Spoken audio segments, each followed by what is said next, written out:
Attention, 3, 2, 1, on papote.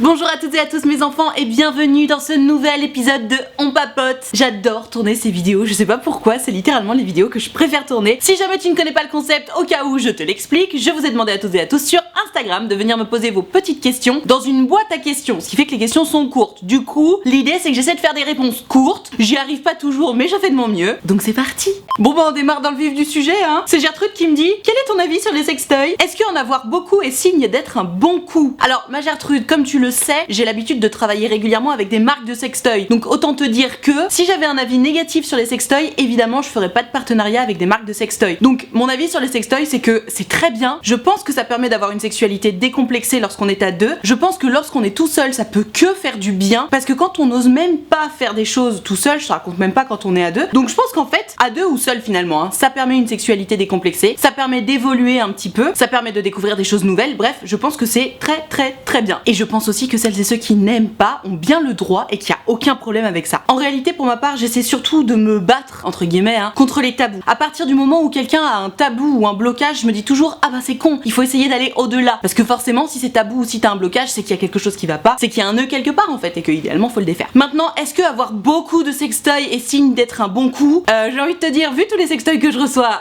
peut-être que oui, mais en réalité, non, je ne pense pas. Je pense pas que ça change quoi que ce soit. J'ai fait beaucoup de vidéos sur comment être un bon coup, et pour le petit résumé, pour être un bon coup, il faut surtout être à l'écoute de son propre corps et à l'écoute de l'autre, à l'écoute de nos envies, il faut être dans le partage, dans la communication, c'est ça qui fait que t'es un bon coup. Il faut surtout pas mettre d'ego d'ailleurs, et surtout pas penser que la relation sexuelle est une performance. On est là pour partager un moment d'intimité, pour passer un bon moment ensemble, on n'est pas là pour performer. Et évidemment, si les deux atteignent le 7e ciel, même en même temps, alors c'est trop cool, on est trop content, mais s'il y en a un des deux qui arrive pas à jouir ou quoi que ce soit, c'est pas ce qu'on appelle un échec, et même si les deux n'arrivent pas à jouir, l'important c'est de passer un bon moment, de se faire du bien, de se faire plaisir, en toute confiance et surtout dans le consentement le plus total. Mais voilà, pour répondre à ta question, je pense que les sextoys c'est une très bonne chose. Malgré ça, si tu n'aimes pas les sextoys, il y a aucun problème avec ça. Mais malheureusement, non, je ne pense pas que le fait d'avoir beaucoup de sextoys soit un signe d'être un bon coup. Je pense que le fait d'avoir beaucoup de sextoys, c'est surtout un signe que t'aimes bien t'amuser, que t'es curieux ou curieuse et que t'as envie de découvrir des choses. Mais non, malheureusement, ça ne suffit pas à être un bon coup.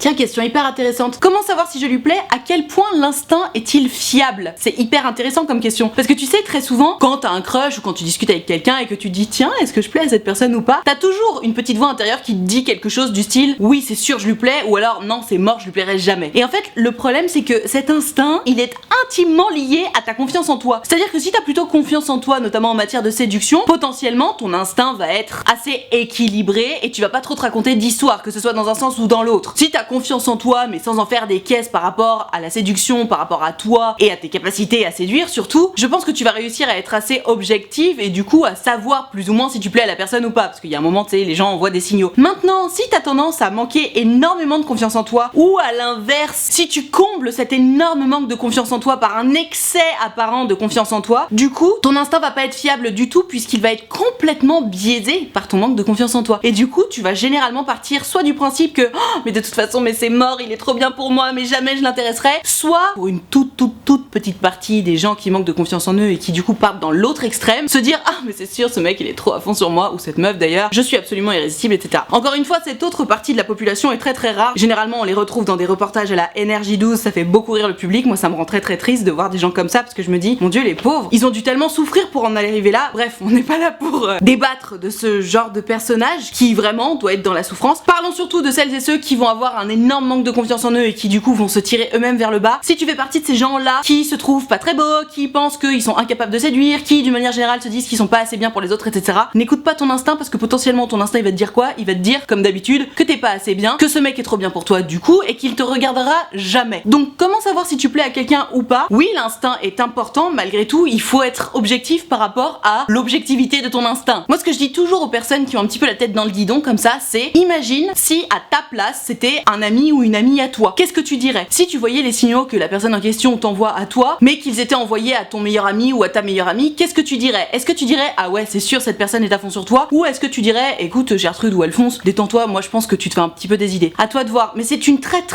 bonne façon de dézoomer un petit peu, de prendre du recul sur la situation et d'avoir un avis beaucoup plus objectif sur les choses. Parce que c'est ça qui compte en réalité. Comment savoir si tu plais à quelqu'un? Ça va dépendre vraiment des signaux que la personne t'envoie. Et en plus, c'est d'autant plus difficile que ça dépend de la personnalité de la personne en question. Parce que si tu cherches à savoir si tu plais à un timide, ça va pas être la même que si tu cherches à savoir si tu plais à un extraverti. Parce que le timide et l'extraverti n'ont pas du tout la même façon de communiquer. Typiquement, le timide va absolument au maximum faire en sorte que tu ne saches surtout pas qu'il ou elle s'intéresse à toi, alors que la personne extravertie, elle, en revanche, va t'envoyer des signaux assez positifs qui vont te gargariser un petit peu et qui vont te mettre la puce à l'oreille. Donc à toi de voir, mais comme je te disais, essaie toujours de dézoomer, prendre du recul et imaginer si c'était ton meilleur ami ou ta meilleure amie à ta place, qu'est-ce que t'aurais conseillé à ce meilleur ami ou à cette meilleure amie, et 2, quelle est la personnalité du crush en question. Encore une fois, il y a un gap entre la séduction du timide et la séduction de l'extraverti.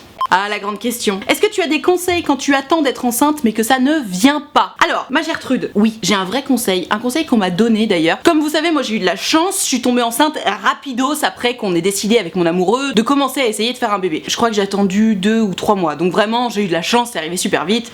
Merci là-haut. Malgré tout, même si je n'ai attendu que 2 ou 3 mois, j'en parlais à mes copines et je leur communiquais mon impatience. Et j'ai une copine qui m'a dit ce que je vais te dire et j'ai trouvé ça hyper intéressant et bizarrement, pile après qu'elle m'ait donné ce conseil-là, ouf, je suis tombée enceinte. Tu sais, souvent les couples qui essaient d'avoir un enfant, qu'est-ce qu'ils font, notamment les femmes? Elles sont en boucle sur les articles sur internet, comment être sûr de tomber enceinte, quelle est la position qui fonctionne le mieux, en boucle sur les applications de règles, sur son cycle, à se dire ok donc c'est là qu'il faut absolument que je couche avec mon mec, nanana et tout. Et en fait on devient tellement obsédé par l'idée de tomber enceinte que du coup, tu sais, j'en parle régulièrement dans mes vidéos, cette notion de but conscient en psychologie. Le délire autour du but conscient, c'est que à partir du moment où tu veux absolument quelque chose, où tu te dis que c'est impossible que tu ne l'aies pas parce que tu le veux trop fort, et ben du coup tu l'auras pas. Et c'est à partir du moment où tu lâches un peu l'affaire, où tu te dis bon bah ça viendra quand ça viendra, que bam, ça y est, ça arrive. C'est exactement pareil pour tomber enceinte. En tout cas, pour moi, ça a fonctionné. Encore une fois, je sais que j'ai eu de la chance, mais pour en avoir discuté avec plusieurs femmes qui actuellement sont enceintes ou ont déjà des enfants, le fait de lâcher un peu prise, je sais, c'est beaucoup plus facile à dire qu'à faire, mais le fait de lâcher prise et de se dire bon, allez, j'arrête de regarder 50 milliards d'articles sur internet, j'arrête d'avoir les yeux rivés 50 fois par jour sur mon application de règles pour savoir si c'est aujourd'hui ou demain que je vais ovuler, et je me détends un peu la nouille et je couche avec mon mec quand j'en ai envie et on verra bien où ça nous mènera. Je te jure que je suis absolument convaincue que ça fait avancer le schmilblick. Parce qu'en fait, en réalité, si t'es comme ça à fond sur les articles, sur ton application de règles, sur ton ovulation, sur ton cycle, etc., en fait, tu te mets une espèce de stress au fond du corps et au fond du cœur qui, j'en suis à peu près certaine, ne joue pas en ta faveur. Donc mon conseil, ma Gertrude, encore une fois, même si je sais que c'est beaucoup plus facile à dire qu'à faire, arrête de lire 50 milliards d'articles sur internet, arrête de regarder ton application de règles en permanence et adopte le discours de bon bah on verra bien, ouais on essaye en ce moment, on se prend pas trop la tête, on verra bien. Force-toi un petit peu à dire des choses comme ça pour que ton corps y croit et tu vas voir.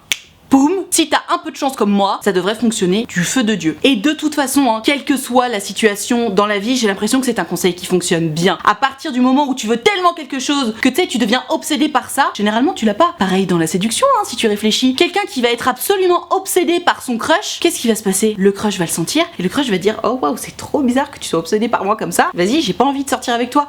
Alors que quelqu'un qui va être en mode avec son crush, ah bah j'espère que je pourrai sortir avec cette personne un jour. Écoute, on verra, hein, on va laisser les choses se faire tranquillement et puis on va voir. Comme par hasard, généralement ça fonctionne mieux. Donc à bon entendeur, en tout cas moi c'est le conseil que ma copine m'avait donné, qui a ultra bien fonctionné pour moi et en plus ça te permet quand même de mieux vivre les choses. Parce que c'est vrai que quand t'arrêtes de te fourrer le nez dans tous les articles d'internet, de regarder 10 000 fois par jour ton application de règles, etc., forcément t'es un peu moins stressé, tu vis les choses un peu mieux et à force de se dire ah bon bah on verra bien, on verra ce qui se passe, etc., bah tu sais t'as l'esprit un peu plus léger aussi, t'as un peu moins l'impression de jouer ta vie et c'est quand même vachement plus agréable à vivre.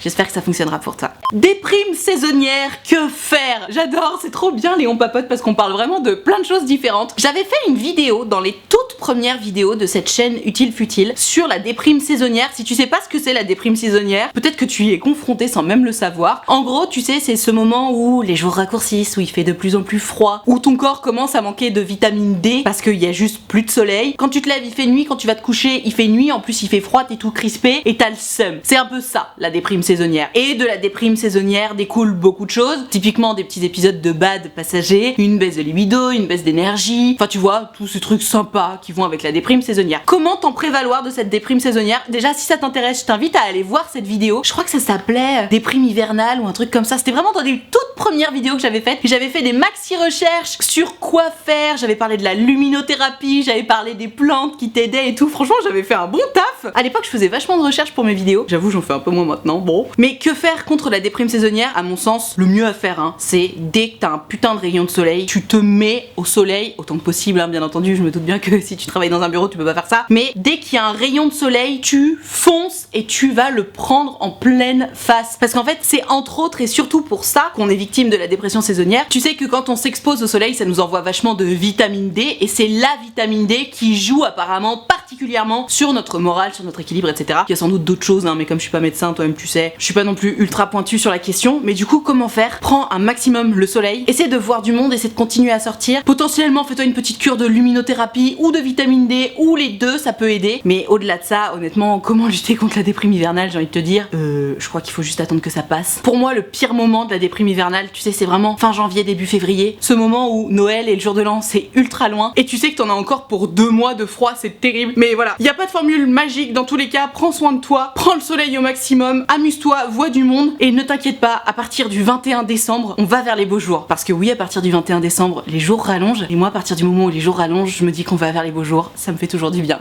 Je suis perdue avec un mec et je pleure tous les jours pour ça. J'arrive pas à croire qu'après des années de vidéos, de love coaching, hein, finalement, parce que c'est ça que je fais sur ma chaîne, je reçoive encore des messages comme ça. Les gars, les meufs. Je croyais pourtant être claire dans mes vidéos. À partir du moment où tu te retrouves dans une histoire qui te rend malheureux ou malheureuse, il faut partir. Il y a pas longtemps, avant-hier d'ailleurs, j'ai eu un rendez-vous sur mon site utilefutile.fr, parce que si tu savais pas, je fais des rendez-vous, des sortes de consultations en privé pour que les gens me racontent leurs histoires d'amour, bref. Et donc cette jeune fille me racontait que voilà, elle était vraiment trop mal avec son mec, que ça faisait 4 ans qu'ils étaient ensemble, que en gros, il ne remplissait pas ses besoins essentiels. Et je lui dis, bah du coup, t'attends quoi pour le quitter? Parce que t'es malheureuse là. Et elle m'a répondu cette phrase magique: parce que si je le quitte, j'ai peur d'être plus malheureuse qu'en restant avec lui. Ce à quoi je lui ai répondu, mais alors attends, je t'arrête tout de suite. Évidemment que sur quelques semaines, voire peut-être même quelques mois, hein, parce que 4 ans de relation c'est pas rien, tu vas être plus malheureuse qu'en restant avec lui. Parce qu'une rupture c'est pas rien, on va pas se mentir. Évidemment, on n'est pas au pays des bisounours à mon grand regret. Donc oui, une rupture, ouais, ça fait mal. Donc oui, effectivement, tu vas être plus malheureuse les premières semaines en le quittant qu'en restant avec lui. Sauf que c'est littéralement ce qu'on appelle un mal pour un bien. Une fois que tu l'auras quitté, une fois que t'auras passé la période de bad en mode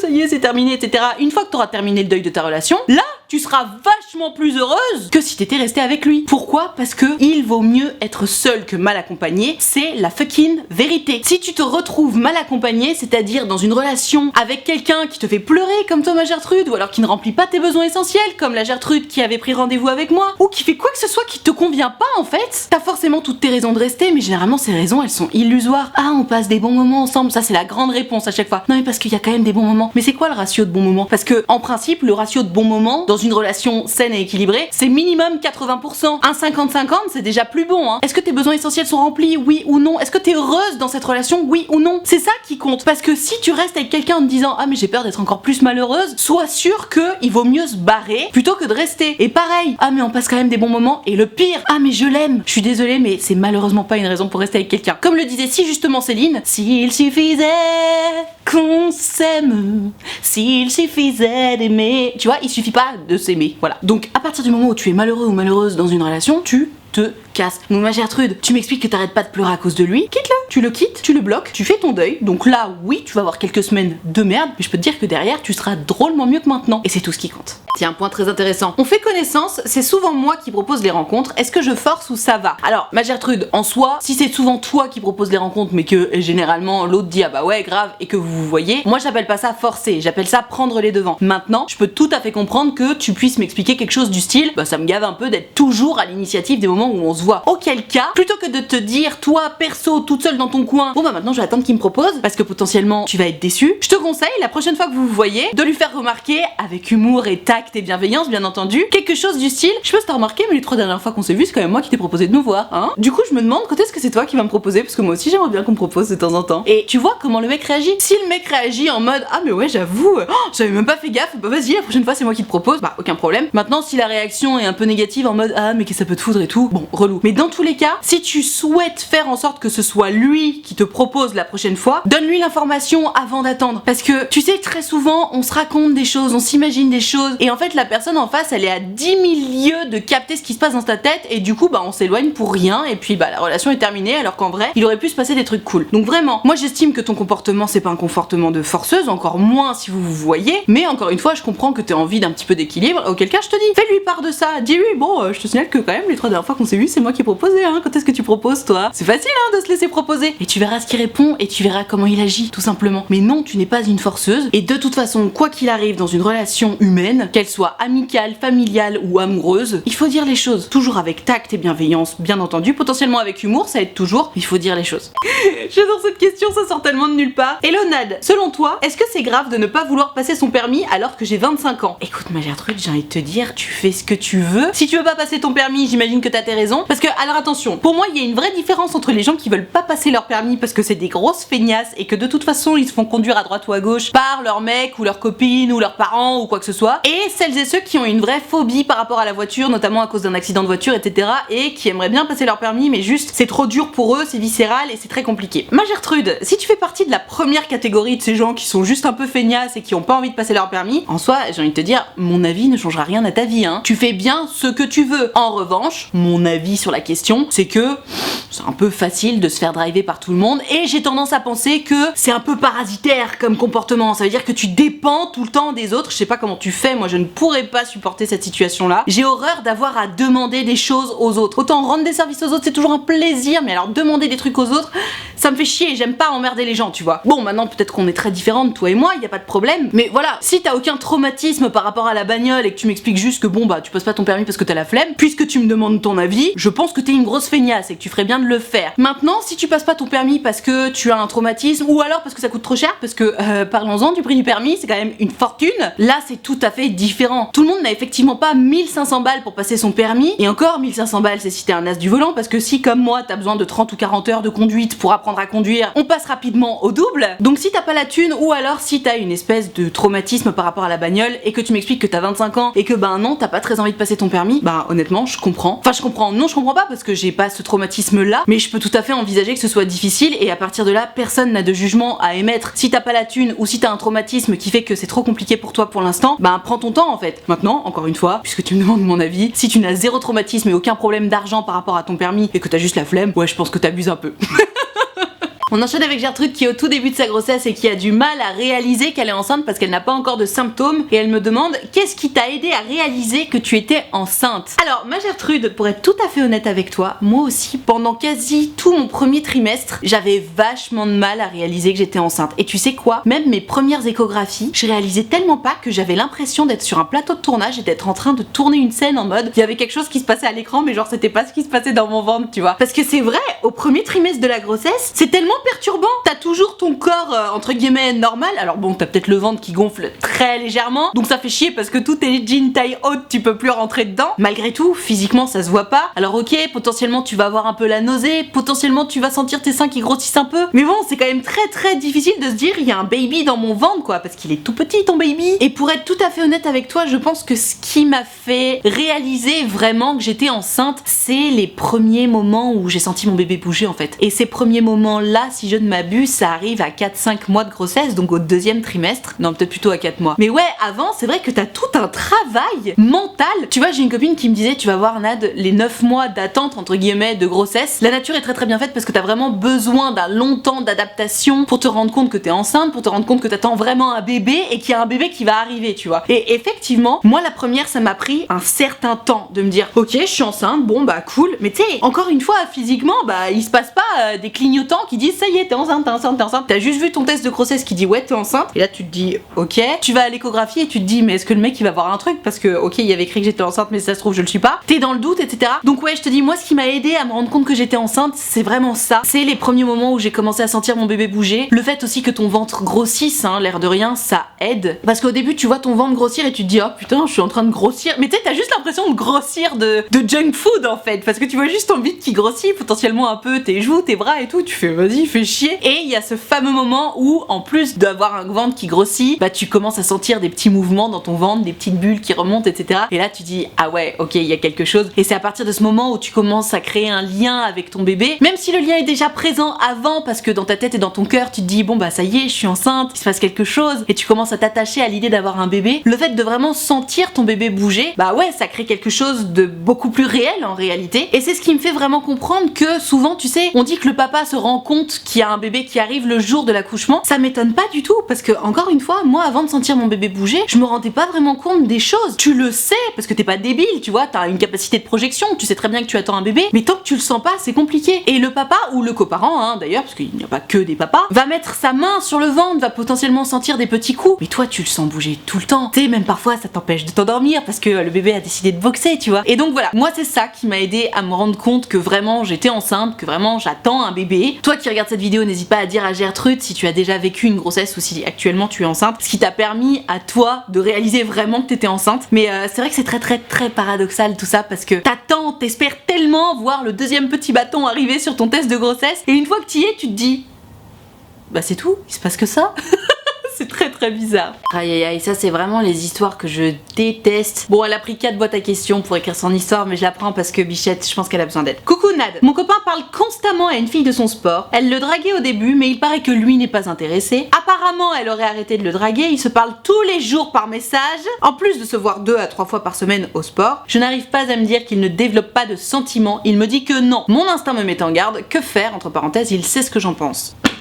Alors, ma Gertrude, ça me fait penser qu'il faut vraiment que la semaine prochaine je tourne un demande à Nad parce que ça fait longtemps qu'on en a pas fait, parce que ça c'est quand même une histoire digne d'un demande à Nad. Ma Gertrude, pour moi, dans ce genre de situation, qu'est-ce qui se passe? Puisque tu m'expliques que ton copain sait ce que tu en penses, il se trouve que ton copain entretient une relation littéralement inappropriée avec cette jeune femme. Quoi qu'on en dise, quoi qu'on en pense, au départ elle le draguait, il s'envoie des messages tous les jours, il se voit 2 à 3 fois par semaine. Ton mec il est en couple, hein, il est pas célibataire. Moi j'estime que ce comportement-là est inapproprié et je comprends tout à fait ta détresse parce que je pense qu'à ta place je serais en PLS. Maintenant, voilà ce qui se passe. Tu as expliqué à ton copain que cette relation qu'il entretenait avec cette fille te dérangeait, que ça allait au-delà des limites en fait de ton seuil de tolérance. Et lui, au lieu de te dire ah mon dieu mais je suis désolée d'avoir heurté ta sensibilité, écoute, t'as raison, de toute façon tu es ma femme et cette meuf je m'en carre le cul, je vais juste arrêter de lui parler, si ça peut te faire du bien, pas de problème. Lui il continue d'entretenir cette relation et donc finalement il s'en fout un peu de ton seuil de tolérance, il s'en fout un petit peu de ta sensibilité. Lui tout ce qui importe c'est de continuer à se gargariser avec cette meuf qui sans doute doit lui renvoyer une image très positive de lui-même, hein. S'ils se voient 2 à 3 fois par semaine, qu'ils s'écrivent tous les jours et qu'en plus au départ elle le draguait, bon déjà j'ai du mal à penser qu'elle a arrêté de le draguer, mais bon admettons. Moi ce que je vois là c'est vraiment ton mec, il s'en carre le cul de ta sensibilité sur ce point là, il s'en carre le cul de ton seuil de tolérance, simplement cette nana est plus importante à ses yeux que ta sensibilité et que ton insécurité affective qui en découle du coup. Donc que faire, j'ai envie de te dire,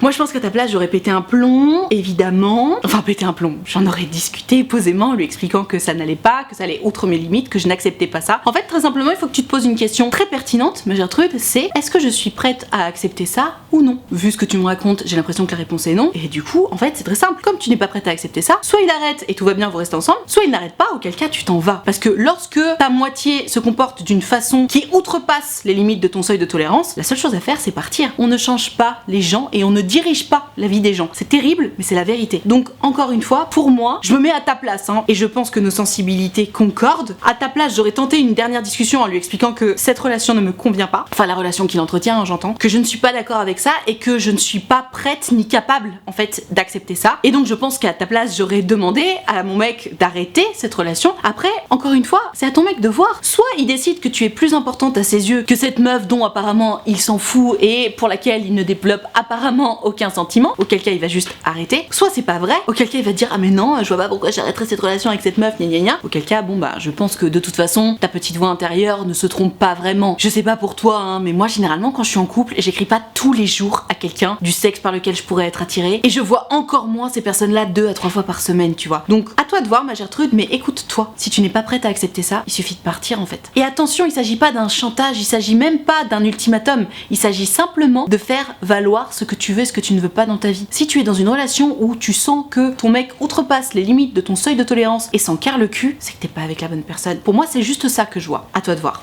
Voilà, je vais m'arrêter là pour ce nouvel épisode de On Papote. J'espère que ça t'a plu, j'espère que ça t'a intéressé, j'espère que ça t'a appris des choses. Dans tous les cas, si t'as kiffé, n'hésite pas à mettre un pouce bleu, c'est très important pour moi. Tu peux aussi t'abonner à cette chaîne YouTube en cliquant sur le bouton s'abonner. C'est gratuit, ça prend moins de 2 secondes et moi ça me fait vraiment trop plaisir, donc surtout n'hésite pas. Pour pouvoir participer aux prochaines vidéos, tu l'auras compris, c'est sur Instagram que ça se passe. Donc tu n'as qu'à venir me suivre et surtout il faut que tu regardes mes stories parce que c'est dans mes stories que je précise à quel moment je suis en train de préparer une vidéo et c'est à ce moment-là qu'il faut m'envoyer ton histoire par message privé ou alors dans la boîte à questions selon le type de vidéo. Donc je t'attends dès à présent sur Instagram. Et alors si t'es pas très branché Instagram mais que t'as quand même envie de discuter avec moi en direct et en privé surtout de ton histoire d'amour, d'amitié, de confiance en toi, de sexualité, de ce que tu veux mais que ça ne passe pas en vidéo, figure-toi que c'est possible. J'ai créé un site internet qui s'appelle utilfutile.fr sur lequel tu peux prendre rendez-vous avec moi. Tu peux choisir de prendre un rendez-vous de 20 minutes ou de 45 minutes et tu peux choisir de me raconter tout ça à l'écrit, au téléphone ou en visio selon ce que tu préfères, selon ce qui te met le plus à l'aise. Dans tous les cas, si t'as envie de prendre rendez-vous avec moi mais que t'oses pas ou que t'as peur ou quoi que ce soit, surtout tu n'hésites pas. Je suis évidemment tolérante et bienveillante, ça fait partie de mon travail et surtout c'est toujours un plaisir pour moi de vous avoir en rendez-vous. Donc tu n'hésites pas, utilfutile.fr, le lien est dans la barre de description. Je te rappelle également que l'option de souscription payante à ma chaîne YouTube est activée, ce sont les abonnés de Diamant, tu le sais depuis le temps, ils sont là pour me soutenir. C'est la raison pour laquelle il y a une cotisation de 5 € par mois ou plus d'ailleurs, hein, si tu veux et que tu peux, n'hésite pas. Et moi pour les remercier de tout ce soutien, je leur ai créé un groupe Facebook dans lequel on discute tous ensemble, je leur fais régulièrement des lives Facebook rien que pour eux et tu l'auras compris, tout le monde est très gentil, très accueillant, très bienveillant, donc pareil si t'as envie de venir les rejoindre mais que t'oses pas ou que t'as peur ou quoi que ce soit, surtout tu n'hésites pas, tu seras forcément bien accueilli puisque c'est la règle d'or des abonnés de Diamant. Tout ceci étant dit, merci infiniment d'avoir suivi cette vidéo en entier et moi en attendant la prochaine vidéo, je te fais des très gros bisous.